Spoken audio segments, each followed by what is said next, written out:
Welcome to Fight Club 24/7. My name's Johnny Rashman. Right, let's get straight into it. Is Middle Eastern money destroying the heavyweight division? Right, let me explain now. I did a few videos on this subject last year when AJ was fighting Usyk in Saudi Arabia. Now, yes, at first when we heard the news that boxing was going over to Saudi Arabia, there was a bit of uproar and human rights issues and things were getting political. But at the end of the day, other sports are doing it, and you can't really pick and choose who you're going to be political with. You know, if you're going to be political with one country, you've got to do it with all of them. Now, I don't condone any human rights or anything like that, but it is what it is. Right? There are obviously big players, Saudi Arabia and Abu Dhabi and all these other Middle Eastern territories. They're obviously big, they want to be big players in boxing. However, I have mentioned this before, that overpaying fighters, for me, is destroying the heavyweight division. And I'll back it up with facts. Look at Andy Ruiz, right? He beat Anthony Joshua, biggest fight of his career, world champion, unified world champion. And you're thinking this guy's going to be a top contender or a champion for years to come. What happened? He got paid a load of money for the rematch, which was in Saudi Arabia. Right, the first fight was in New York, Madison Square Garden. We all know what happened. He took AJ out, right? People actually forget that AJ dropped Ruiz and he got up numerous times, but obviously he had problems, AJ, and he won the fight, right? But the rematch, as I say, was in Saudi Arabia, and with that comes the big money. Ruiz turned up out of shape, wasn't bothered. He knew he was getting paid. He wasn't bothered about retaining his unified heavyweight championship belts. He thought, fuck that, I'm getting paid. So he thought, it doesn't make a difference because I'm getting paid. What you have to understand is, when you're fighting in Saudi Arabia in a big fight, pay-per-view doesn't really matter. The numbers, it doesn't matter. You don't even have to promote the fight. You're going to get paid a big site fee, the promoter will get, and the fighter will get a chunk of that. So it's happy days. You know, there's no urgency to promote the fight. In Ruiz's case, there was no urgency to turn up in shape. And what's he done since then? Outpriced himself in fights. Why? Because he thinks his value is that, what Saudi Arabia paid. And when it's not, it was overinflated. I've said this before, if you overpay fighters, in their mind, they think they've got a value. And they're right, because you're only worth what someone's willing to pay. The problem is, if there's only one country willing to pay that, who are you going to fight? So every fight since with Ruiz is falling out of bed. Deontay Wilder, Anthony Joshua, other fights, he wants 10 million, he wants 15 million, when he's not a pay-per-view draw. He never has been. You know, he's a good, exciting fighter, but if you take away that fight in Saudi Arabia, what's his highest purse? Do you know what I mean? But he is only going off that purse because he's been paid that. So once the Saudis paid him that, in his mind, it's, I want this, I want 10 million, I want 8 million. And that's why he's not fought. So that's Andy Ruiz. When I say fought, he's not fought a big fight since. All right, he fought Luis Ortiz, right? But he's not fought the top contenders, the big fights. And the issue with the Deontay Wilder fight, you know, they can't get it over the line. Tyson Fury, we know the issues he's got now. He won't fight Usyk unless it's for an astronomical amount of money. That only exists in the Middle East. Now, I believe Tyson is going to sign with the Saudis. Well, that's the rumour going around. Okay, fine, right? But he's mentioned figures. He even said he wanted 500 million to fight Ruiz when he was retired again, the last time, before the last time, you know. So Tyson Fury has a value, right? So if they were negotiating to fight Usyk in Saudi Arabia, which I don't believe he had any intention of fighting last April, I've made that clear before. I think the Ngannou fight has been set in stone since last Christmas before the Chisora fight. Ngannou was injured, wasn't he? So he couldn't fight. So I think Fury was just waiting it out and playing along and playing the game, as he always does, right? But the problem is, there was someone's mentioned to fight Usyk in Saudi Arabia.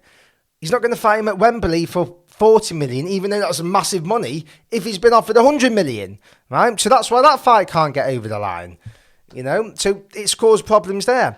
AJ and Wilder, we're talking about them fighting and Usyk and Fury being on the card. All we're hearing is empty promises. That's all we're hearing. So Wilder and Joshua, if they've been promised big money in Saudi Arabia, They ain't going to fight in the UK or Vegas. It's not going to happen because they think, well, hold on a minute, we'll wait it out another year or 18 months or whenever the Saudis want to pay us. No issue with that. So this is the problem. The reality is, in 2023, we've had Jake Paul versus Tommy Fury and Tyson Fury versus Francis Ngannou. Now, from a boxing fan's point of view, that's garbage. Now, yes, it was the big events. I understand it, and the Saudis want eyes on them. But from a professional boxing point of view, it's a joke. We're being told these are major players. We're being told it's going to be a massive doubleheader, Usyk Fury, AJ Wilder, and it ain't happening. Now, there's division. I don't know if there's divisions in the camp. You've got Skill Challenge, which I believe is Prince Khalid. Then you've got your Royal Highness, who's backing Fury. They're not the same. It doesn't make sense. I'm seeing a lot of money being spent in football. Jesus Christ, not an issue then. The money's flowing in football, right? It's flowing like champagne, like no one's business. But in boxing, we can't get big fights on. I don't understand it. Clearly, money's not an issue, so I don't understand what the issue is. But at the end of the day, all it's done at the moment is made fighters not want to fight. Hence why the big names in the division don't want to fight. Fury's not fought a mandatory defence this year. He won't this year. Wilder, again, not fighting, not active. Usyk's the only one who is active. AJ, okay, he has become active, to be fair. But we're not getting the big fights, the juicy fights. Now, we're all on board with Saudi Arabia, right? As long as we get the big fights. The argument was, well, if they put the big fights on, then it's good for boxing. But when you're not putting the big fights on, and then fighters are sitting on the shelf saying, we'll wait for Saudi Arabian money or Middle Eastern money, and it becomes a year, 18 months, and what have we got? Do you know what I mean? So at the moment, it's destroying the heavyweight division. If you're putting the fights on, fair play. I'm all in. I'm watching it. Yes, I want it in Vegas or Europe and, the big fight capitals. But, boxing is universal. If they want to pay the money, you have to go where the money is. I'm not disputing this. But the problem is, they ain't paying. They're not putting the big fights on. We're being told they are, but they're not. So that is why the heavyweight division is a mess. Because the inflation and the overpaying to these fighters have given them a value. They think in their mind they're worth that, when in reality they're not, because there's only one country willing to pay it. It's not realistic. So what can you do? This is my problem, and this is the issue that we've got at the moment. Now, in the next year or so, it might change. This Riddier season thing, people are talking, saying that Tyson's going to sign with the Saudis, and to end Riddier season, next season it's going to be Usyk, and maybe Usyk will get in the ring against Ngannou, and he's definitely going to fight Usyk next. I don't believe he's going to fight Usyk next. I don't believe that he's going to fight Usyk after fighting Francis Ngannou. What preparation in that? This fight with Francis Ngannou basically isn't a fight for him. It basically means he's going to be inactive for a year. Do you know what I mean? He last fought in December. He's going to fight Ngannou in October. That's not being active from a professional boxing sense. The fact Sugar Hill isn't involved with it tells you everything you need to know. Do you know what I mean? If Tyson was worried, Sugar Hill would be there. Do you know what I mean? If it was Usyk, Sugar Hill would be there. He looks like he's training himself for this fight.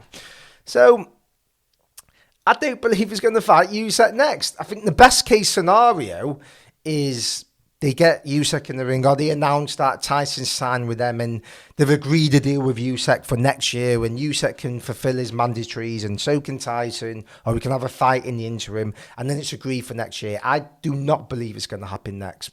I know there's a lot of Tyson Fury fans who still buy into what he says.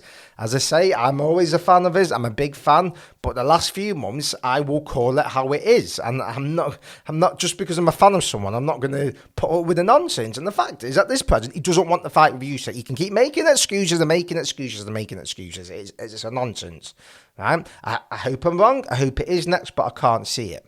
But this is the problem we've got at the moment. When you overpay fighters, they don't want to fight because they think they're worth a certain value. Right, let me know what you think. Do you agree with my assessment? Do you think Middle Eastern money is good for boxing, or is it harming the heavyweight division? Like, comment, subscribe, let me know.